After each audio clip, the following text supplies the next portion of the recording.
신약성경 요한복음 3장 34절 말씀 한 절만 봉독하도록 하겠습니다. 하나님이 보내신 이는 하나님의 말씀을 하나니 이는 하나님이 성령을 한량없이 주심이니라. 아멘.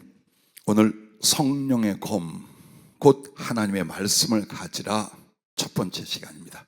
즉 두 번에 나눠서 성령의 검, 이게 무엇을 말하는 건지, 그 다음 내일은 그 말씀 성령의 검을 갖기 위하여 우리가 어떻게 되는지, 이렇게 1부 2부로 나누어 말씀을 전하도록 그렇게 하도록 하겠습니다. 본문으로 읽었던 요한복음 3장 34절 말씀은 예수님을 향하여 그렇게 말씀하신 거예요. 그런데 하나님이 보내신 이는, 주님과 또 우리가 하나님께 보냄을 받았다면 하나님의 말씀을 하나니 이는 하나님의 성령을 한량없이 주심이라. 이게 성령의 검이에요. 여러분이 하나님께 보냄을 받고 하나님의 말씀을 전할 때 성령으로 그 말씀이 증거되고 역사되게 하는 것. 그래서 여러분이 잘 아는 예배소서 6장 17절에는 성령의 검, 곧 하나님의 말씀을 가지라, 이렇게 되어 있습니다. 이 말은 하나님의 말씀을 줄 터인데 어떻게 가지라고요? 성령의 검이 되도록 가져라, 이 말이에요. 그래서 자, 5가지로 성령의 검, 그 거룩한 역사가 무엇인가 말씀을 드리면은, 먼저 성령은 진리의 영이라고 요한복음에 말씀해요. 진리의 영이라는 건 하나님의 영이요, 그 말씀을 전하고 이루시는 영이다, 그 뜻이에요. 그래서 성령은 하나님 말씀과 모든 관계를 갖습니다. 즉 말씀이 없는 것과 아닌 것에는 하나님의 성령의 역사가 일어나지 않습니다. 그래서 결국 성령은 하나님 말씀을 우리에게 옳게 전달, 깨닫게 해주시고 그것을 지킬 수 있는 능력을 심령에 부어줍니다.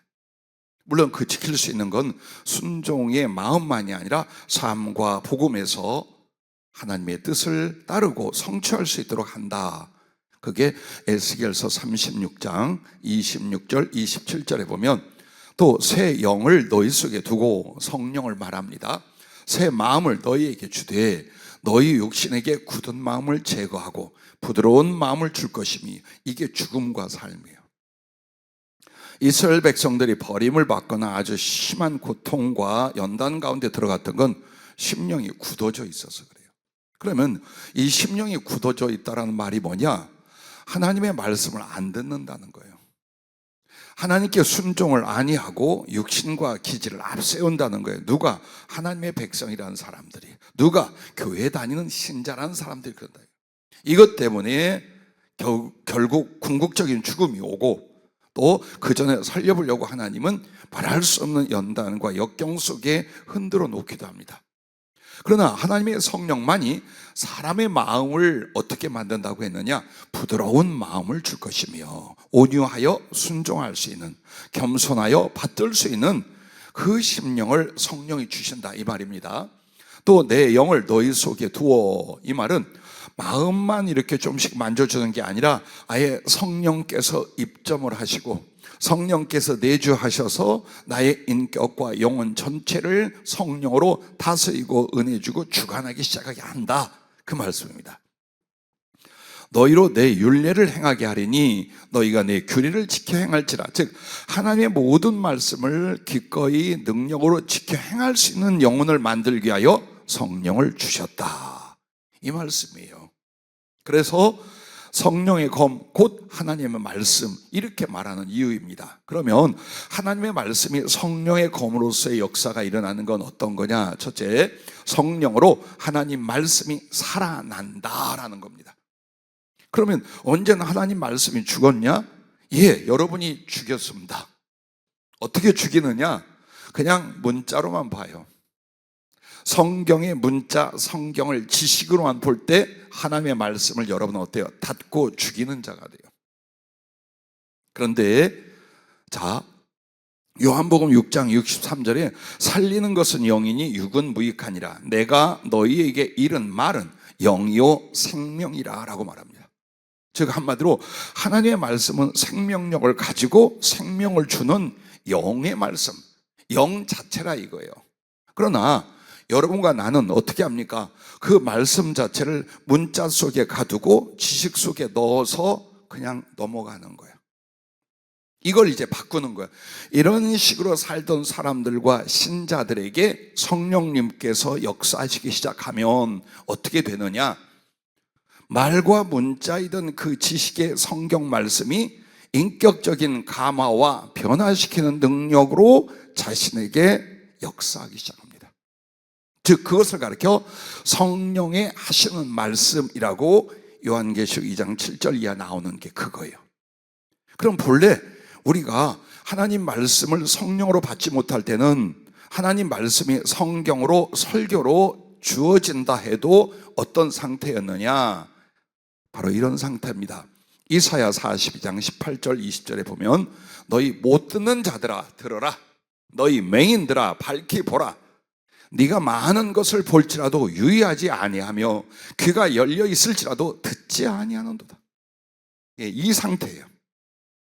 그래서 성령이 아니면 하나님 말씀을 듣고 보아도 혹은 어떤 기적을 체험을 해도 하나님의 말씀이 심령을 움직이는 데까지는 안 가요. 못 가요. 그런데 성령의 검으로서 하나님 말씀이 누군가에게 임하기 시작하면 그때부터는 성령이 직접 나에게 하는 인격적이고 능력이고 감화시키는 말씀으로 나를 살리기 시작하는 거예요. 그래서 여러분을 스스로 봐봐요. 정말 어느 날 말씀이 내 영혼을 감동하고 쪼개고 하나님을 향하여 일어나고 변화시키는 강력을 말씀 속에 체험하고 있는지 그냥 성경은 이렇고 설교 내용은 이렇다 하고 가버리는지를 보세요. 그렇다면 여러분은 성령의 검으로서의 하나님 말씀을 가진 자인가 아니면 지식과 책으로 성경을 갖고 있는가의 차이가 나는 거예요.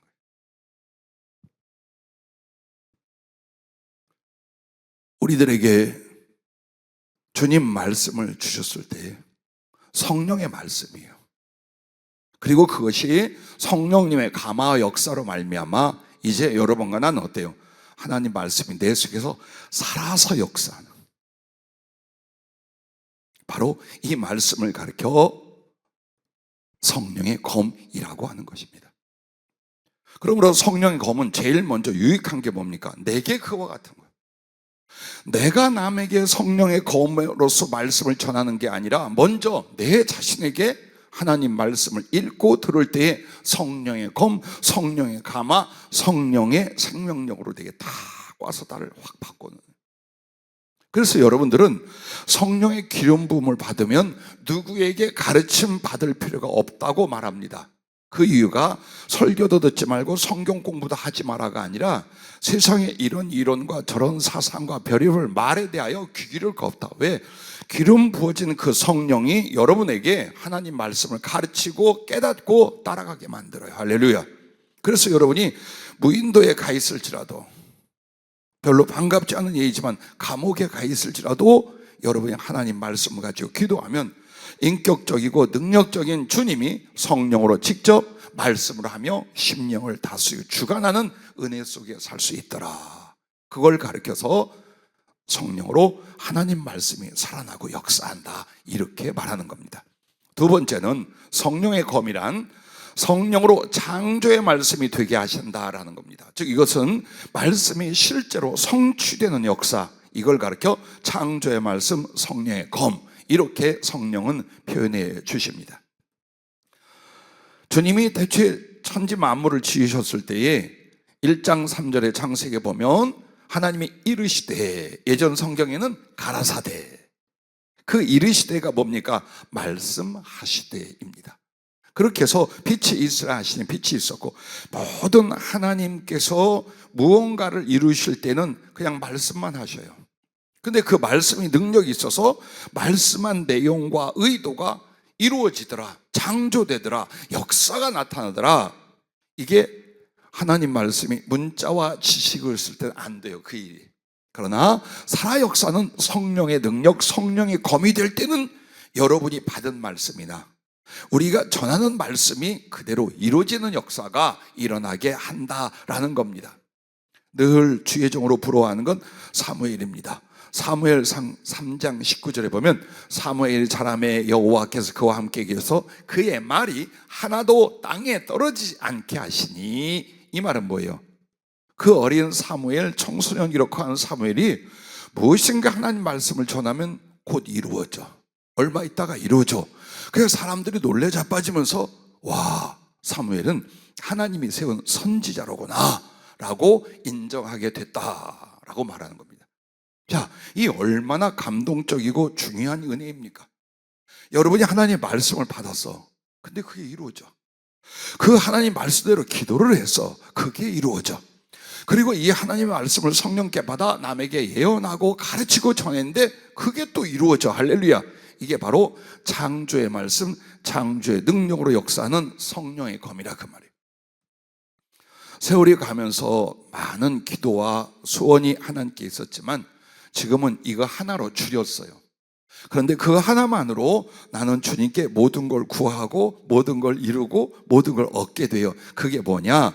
성령으로 주신 말씀을 내가 선포하고 전할 때 그것이 이루어짐으로 말미암아 이 말씀이 사람에게 나온 것이 아니라 성령으로 하나님께서 하신 말씀이라는 증거를 나타내고 보게 하여 주시옵소서.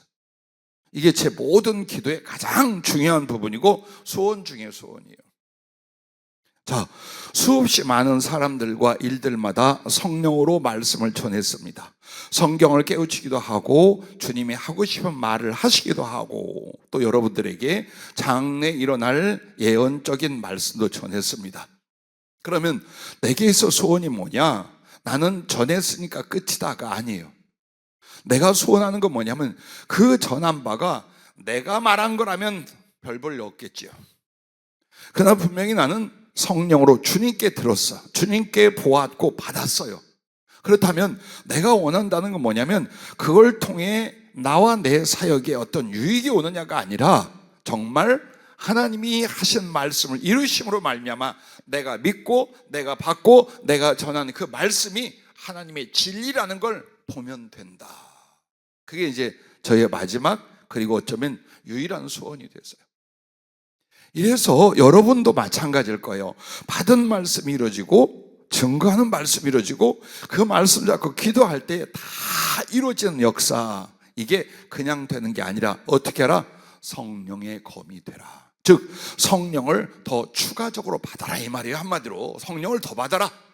그래야면 무력했던 말씀 세계가 강력한 창조의 역사, 기사와 표적을 이룬 역사를 이루게 될 것이다 그 말입니다. 그러므로 마태복음 21장 21절부터 예수께서 대답하여 이르시되 내가 진실로 너희에게 이르노니 만일 너희가 믿음이 있고 의심하지 아니하면, 그럼 무슨 믿음이에요? 주님이 하신 말씀에 대한 믿음이 있는데 전혀 의심하지 않는다면 이 무화과 나무에게 된 이런 일뿐만 아니라 이 산들어 들려 바다에 던져지라 하여도 될 것이요 너희가 기도할 때 무엇이든지 믿고 구하는 것은 다 받으리라. 이 말씀이에요. 성취의 말씀, 창조의 말씀. 바로 이것을 성령님께서는 창조의 말씀이라고 표현해 주셨어요. 자, 세 번째로 성령의 검은 이와 같은 겁니다. 성령의 말씀으로 핏부림이 일어난다. 이렇게 표현하셨어요. 핏부림이 일어난다.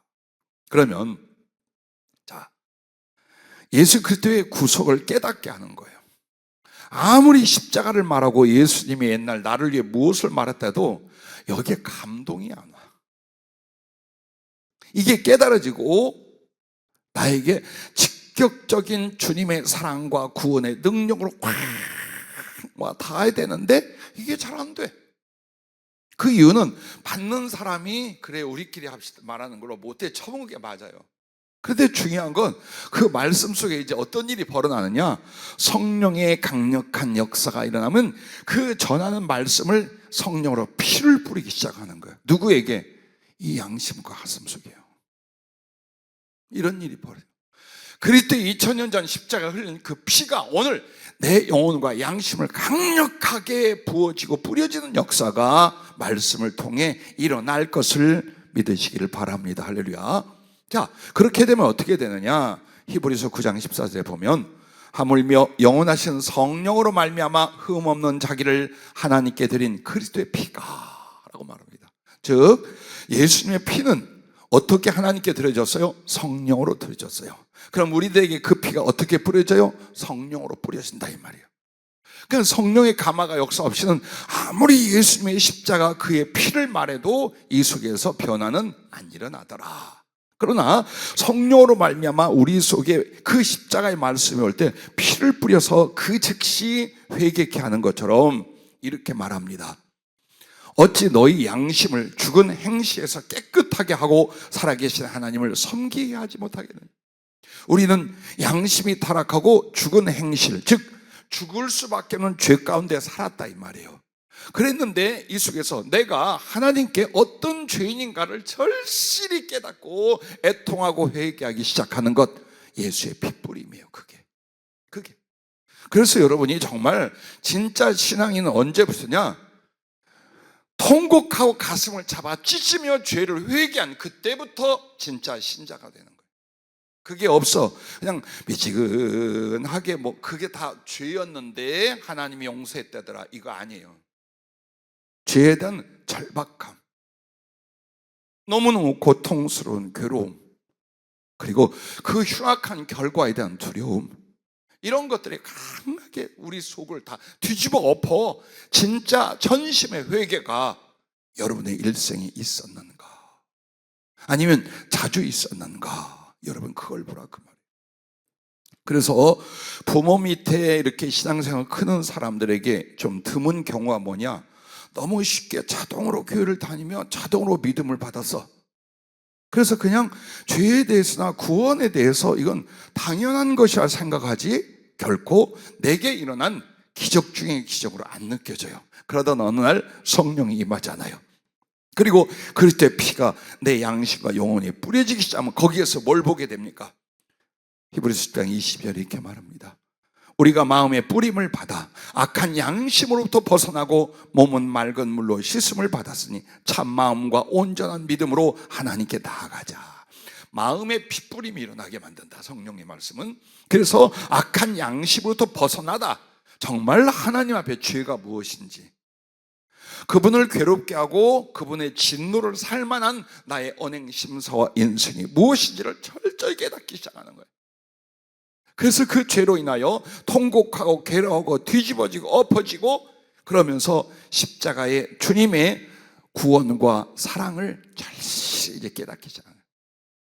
아무리 하나님의 사랑, 예수님의 십자가를 말해도 내 죄가 어떤가를 깨닫지 못한 사람은 그렇게 큰 은혜가 안 돼요.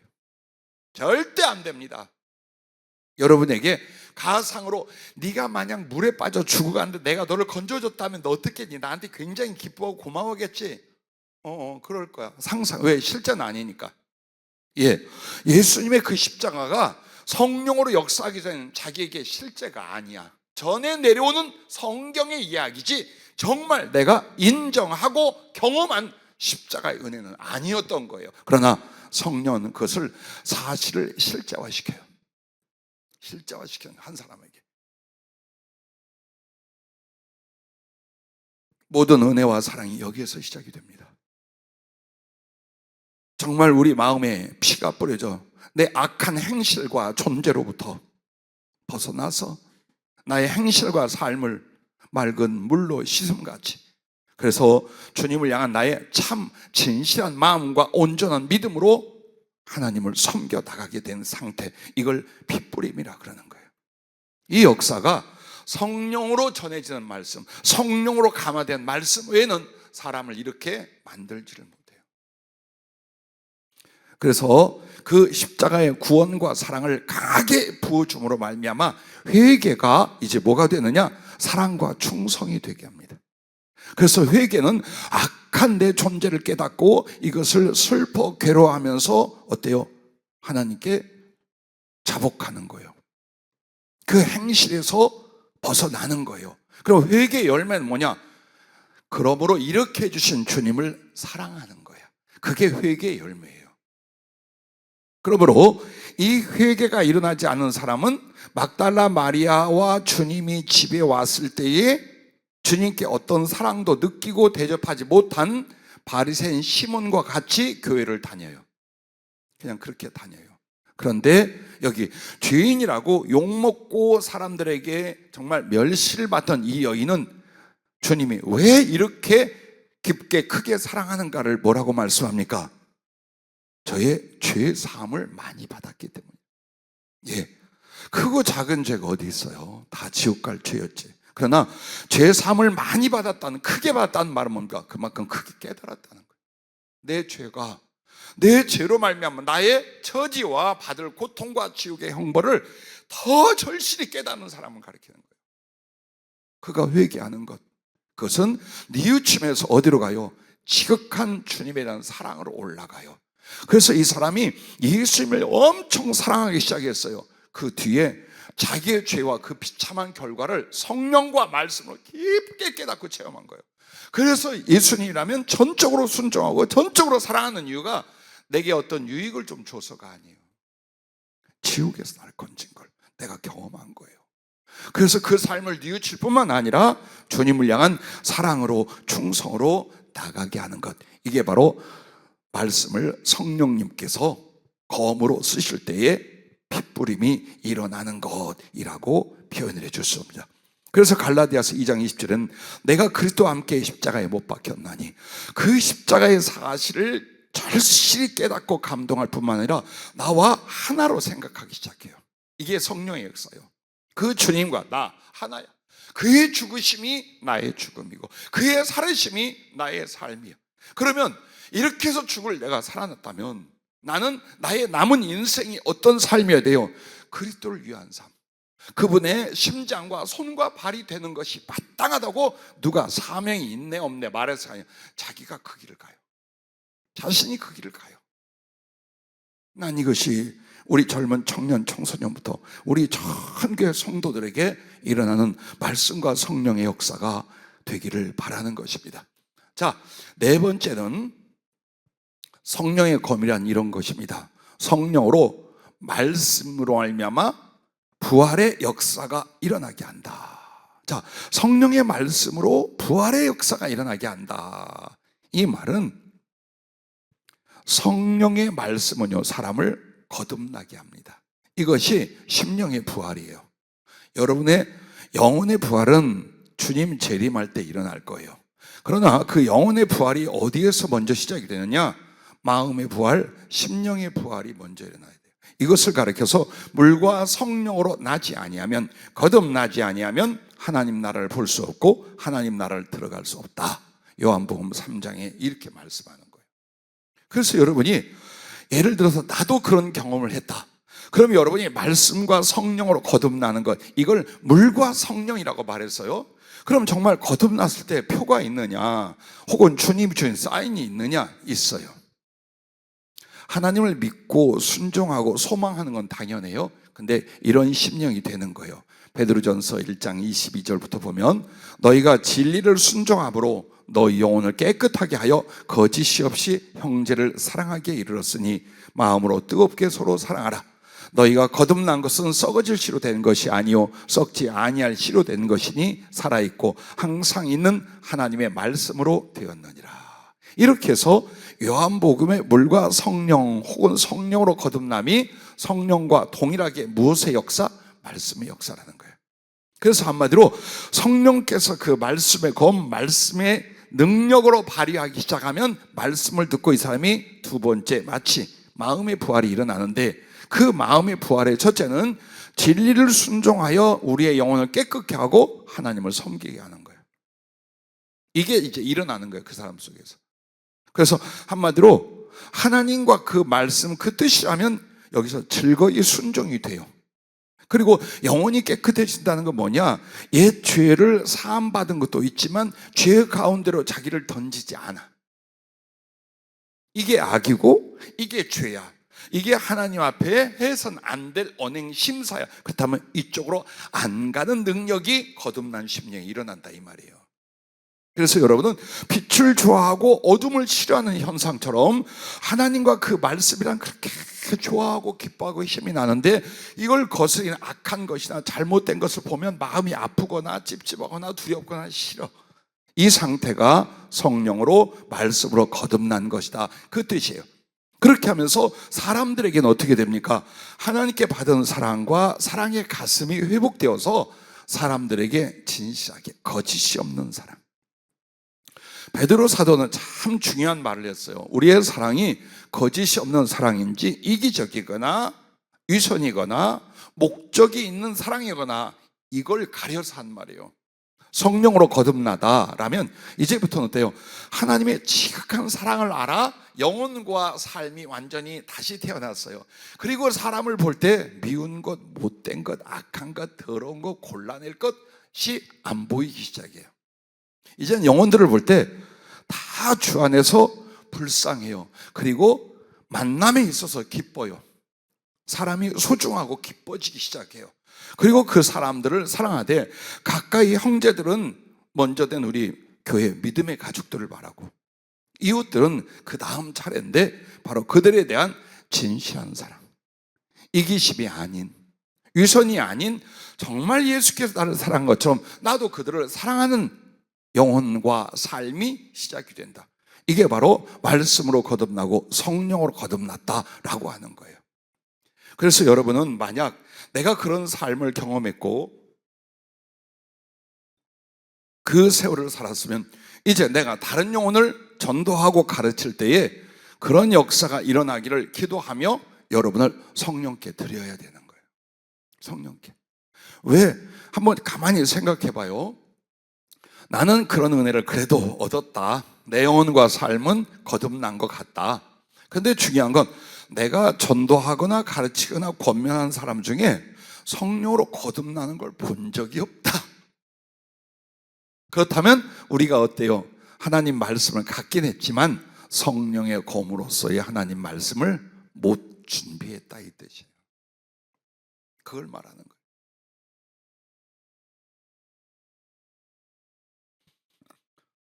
전주 집회에서 이런 일이 한 번 있었어요. 부흥회를 할 때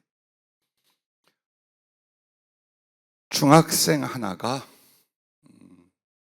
반대하는 아버지를 몰래 집회에 참석했어요. 그리고 설교를 듣다가 예수님을 만났어요. 그리고는 기도하고 엉엉 울고 떼굴떼굴 굴고 완전히 거듭나는 역사를, 그 아이가 2학년인가 3학년, 아마 2학년 후반인 것 같아요. 그리고 집에 가서 막 야단치고 어디 갔다 오냐 공부하다가 아버지가 야단을 치는데 아빠한테 담대히 말하고, 나 오늘 어떤 목사님 오셔서 부흥회에 참석했다가 예수님 만났어요. 근데 그 예수님이 나한테 이렇게 사랑한다고 이렇게 말씀하셨어요. 그런데요, 어떤 일이 오냐, 그 펄펄 뛰던 아빠가 그 다음날 저녁에 아이 손잡고 갇혀 나왔어요. 자기도 예전에 신앙생활을 했었는데 여차저차하여 세상으로 가 있고 염려 속에 살다가 이렇게 샀는데 아들이 그 체험을 고백하는데 못 참겠더래요. 그래서 아들을 끌어안고 펑펑 같이 울었대. 그렇게 해서 그 집회에 부자가 살아났어요. 그게 성령의 검이에요. 많은 세월 설교도 하고 성경도 가르쳐야 되지만 급격하게 주님께서 필요하다면 한 번에 아들 거듭나게 하고 아버지로 회개하고 돌아오는 역사를 일으키는 걸 보아서, 그처럼 여러분과 내가 평생에 복음으로 살고 말씀으로 살 사람들이 돼 가장 중요한 게 뭡니까? 정말 거듭나는 역사. 한 영혼과 죽은 존재가 부활하는 역사가 여러분이 믿는 그 말씀, 전하는 그 말씀으로 일어날 수 있기를 바랍니다. 그러므로 성령께서 생명을 주실 때 풍성히 부어주기 시작해요. 즉 부활이라는 게 뭘까요? 생명을 주는 거예요. 그래서 거듭나게 해서 그때부터 하나님의 생명을 갖게 돼요. 근데 그 정도가 아니야.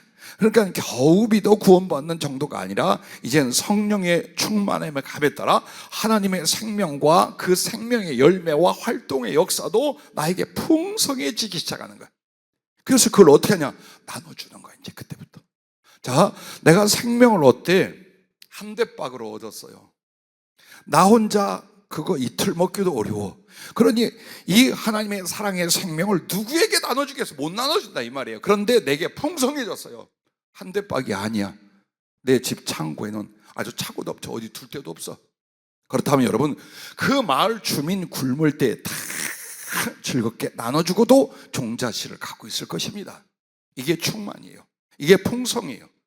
그래서 내 안에 정말 예수님의 그 구원과 말씀이 생명력으로 풍성하다, 못 견딥니다. 이게 터지려고 해서 못 견뎌요. 그래서 자연스럽게 예수님을 전하고 하나님의 사랑이나 말씀을 나누는 일이 벌어지는데, 그때 거기에 사랑과 섬김의 실제 수고도 같이 들어가기 시작하는 거예요. 이렇게 하기 위해서 여러분을 주님이 부활의 말씀, 부활의 역사를 성령으로 일으키려고 하는 거예요. 그래서 여러분과 나는 성령으로 거듭남에서부터 사명이 시작이 돼요. 주님을 향한 사랑과 충성, 그리고 그 사랑과 충성에 의하여 사람과 세계에 대한 사랑과 복음 전파에 대한 사명이 거듭나야만 일어나요. 그러지 않은 사람들은 사명 운운하잖아요. 싫어해요. 갑자기 막 어깨가 무거워지고 피하고 싶어지는 거예요. 생각해봐요.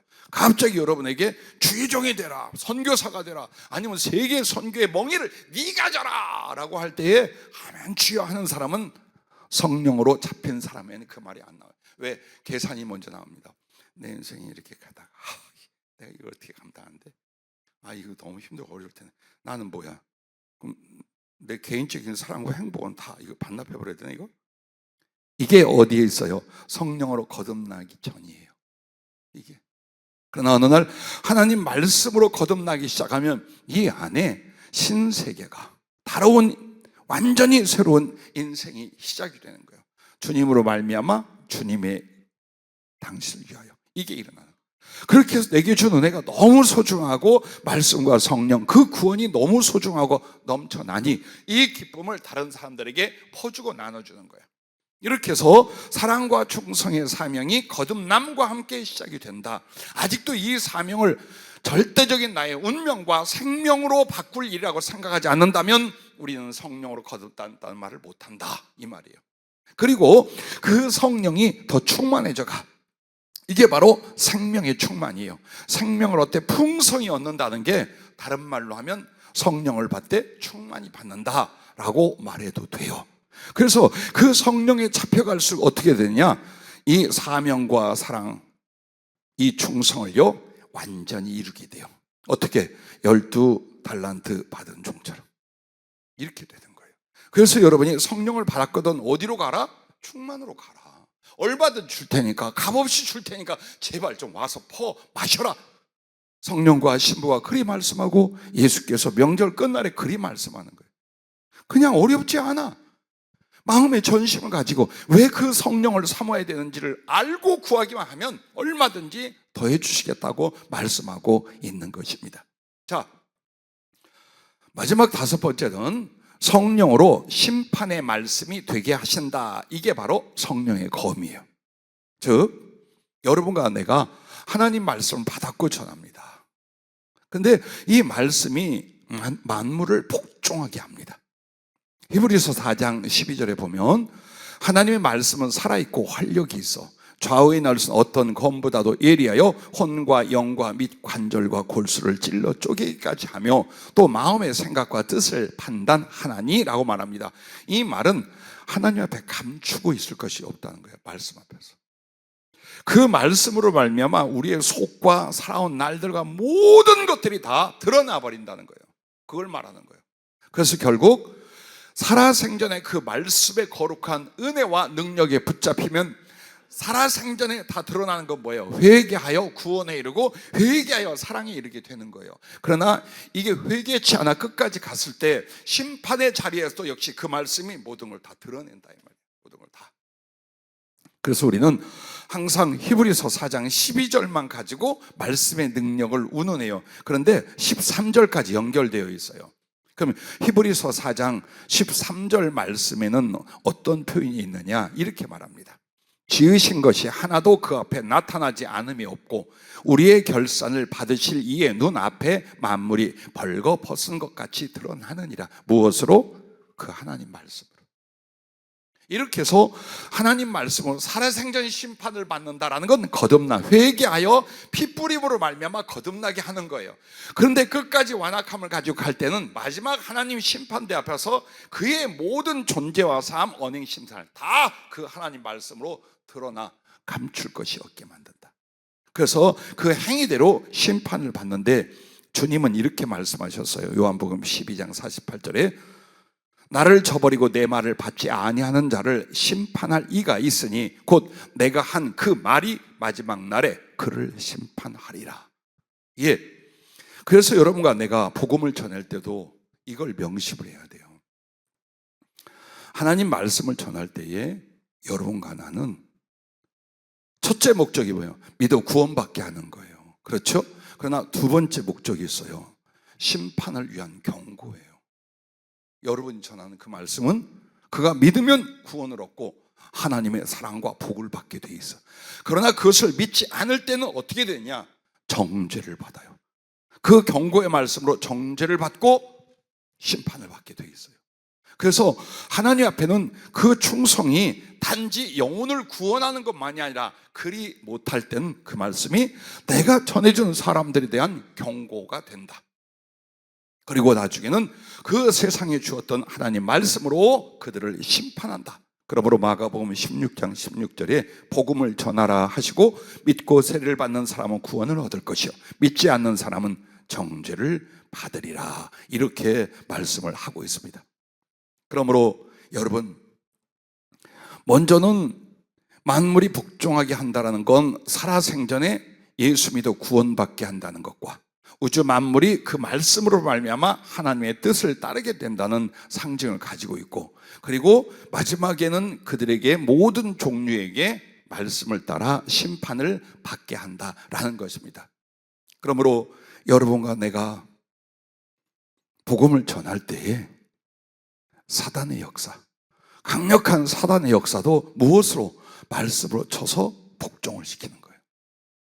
그래서 마가복음 마지막 16장에 보면은 우리가 복음을 전할 때에 표적이 따른다 그랬어요.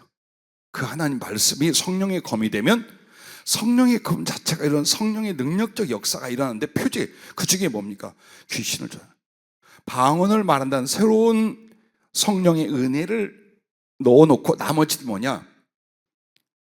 뱀을 집으며 귀신을 쫓아내며 어떤 독을 마실지라도 해를 받지 않는다, 이렇게 나와요.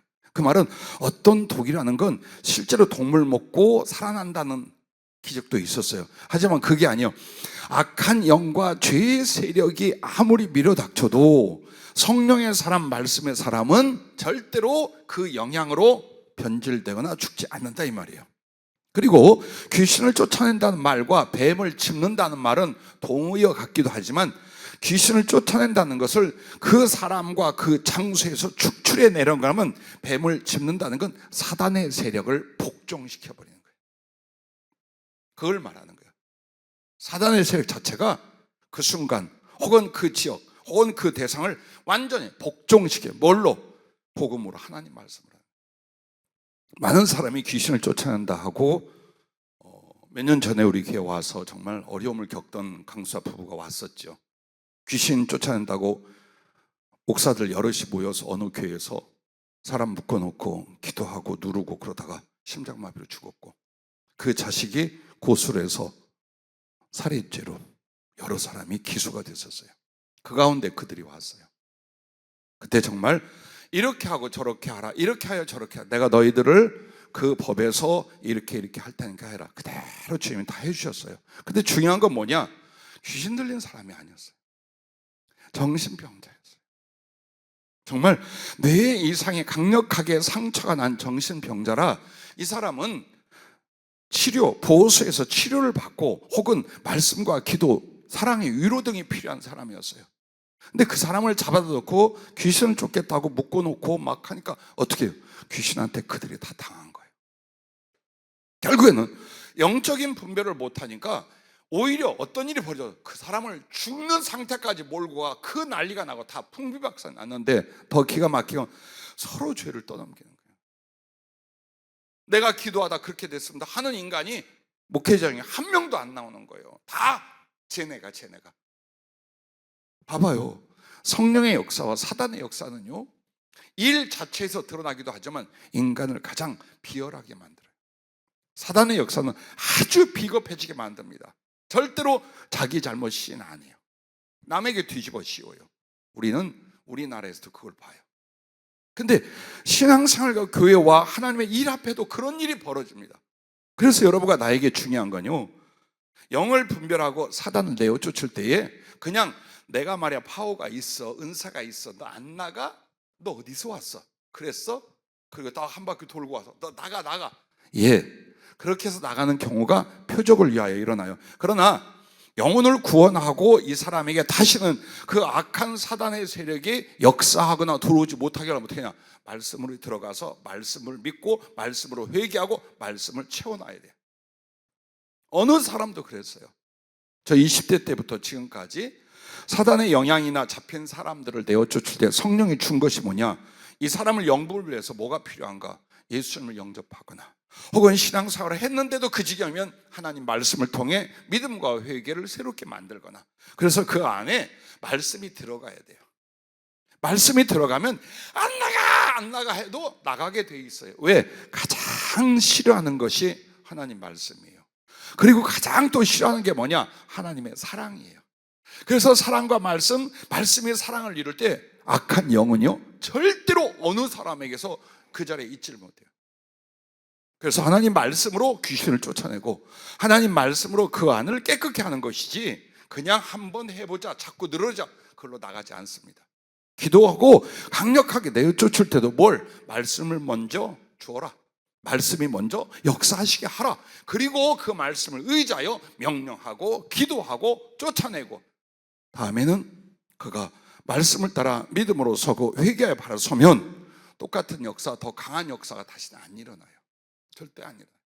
그렇게 해서 이 사단의 세력을 내어 쫓고 꺾는 것도 하나님 말씀의 능력, 성령으로 말미암는 것이지, 마치 이게 전매 특허나 자기의 개인적인 능력인 것처럼 생각하면 오히려 귀신한테 당합니다. 이처럼 복종시키는 일, 많은 사람들이 회개하고 돌아와 예수 그리스도께 주라 신하여 아버지 하나님께 영광을 돌리는 일이 일어나는, 그리고 마지막 때는 지옥에 있는 자들도 어때요? 땅 아래에 있는 자들도 무릎을 꿇고 예수 그리스도를 주라 신할 수밖에 없어요. 그것은 그들이 구원을 얻을 수 있다는 게 아니라 결국에는 이를 갈며 욕하고 흉보고 거짓말하던 자들도 이제 산채로 예수님 앞에 서게 돼요. 그러므로 살아생전 혹은 하늘에서 무릎 꿇고 경배하며 주님을 시인한 자들은 그 구원을 얻고 하나님의 영광에 이르지만, 지옥에서 이를 갈면서라도 예수님이 시인할 때는 하나님의 마지막 심판의 때에 그렇게 된다라는 거예요. 이처럼 여러분과 내가 말씀을 맺자면 모든 만물을 복종케 하는, 그게 심판의 말씀이에요. 개인이 그래서 하나님께 복종하며 자기가 예수 그리스도의 은혜로 말미암아 심판을 이미 받았어요. 하나님 말씀은 내가 심판대에 나가서 정죄하고 의를 가르는 게 아니라 그리스도로 말미암아 이미 심판이 우리에게 왔었고, 우리는 거기에서 어때요? 벌벌 떨고 괴로우고 아파하는 회개를 경험하게 만들어요. 그리고 나서 마지막 때에 하나님의 그 심판대 앞에 설 일이 없이 어디로 간다? 예수님의 품으로 간다. 그리고 이 세상에 거역하는 악한 영들, 사람과 영혼을 미혹하여 지옥으로 끌고 가는 영들이 아무리 강하다 할지라도 만약 우리가 전한 말씀에 성령님의 감동과 능력이 있다면 얼마든지 그것들을 제어하고 내어 쫓을 수 있다. 이게 바로 마지막 성령으로 심판의 말씀이 되게 한다라는 뜻입니다. 자, 말씀을 맺히면서 오늘 이 요한복음 3장 34절 말씀을 한 번 더 소개하면, 하나님이 보내신 이는 하나님의 말씀을 하나니 이는 하나님이 성령을 한량없이 주심이라. 이게 성령의 검이에요. 그래서 사도행전 13장 48절 52절을 여러분에게 소개하면, 수리아 안디옥 교회에서 사도 바울과 바나바 등등이 모여서 금식하고 기도하다가 성령이 그들을 세워서 이방 선교를 보내요. 그렇게 해서 간 곳이 어디냐? 가다 보니까 비시디아 안디옥, 이름은 같아요. 안티오쿠스라는 황제 이름을 빌려서 여기저기 빌립보도 마찬가지 있어요. 그래서 수리아 안디옥 교회에서 파송을 한 바울과 일행들이 비시디아 안디옥에 갔을 때예요. 거가 갈라디아 교회에 있는 그쪽입니다. 자, 이렇게 말합니다. 이방인들이 듣고 기뻐하여 하나님의 말씀을 찬송하며 영생을 주시기로 작정된 자는 다 믿더라. 이게 성령의 검이에요. 그렇다면 성령의 검의 역사가 그렇게 나타난다면 성령의 검이 된 사람들은 어떠냐? 52절에 제자들은 기쁨과 성령이 충만하니라. 할렐루야. 예, 그렇습니다. 여러분과 내가 왜 성령에 잡혀야 되느냐? 그 성령으로 주님과 동행하며 여러분이 드리는 기도가, 여러분이 전하는 복음이, 여러분이 성령으로 받은 말씀이 그렇게 강력하게 이루어지는 역사, 성취되는 역사가 무엇으로? 성령의 검으로서 나타나게 된다. 할렐루야. 이 말씀입니다. 기도하겠습니다.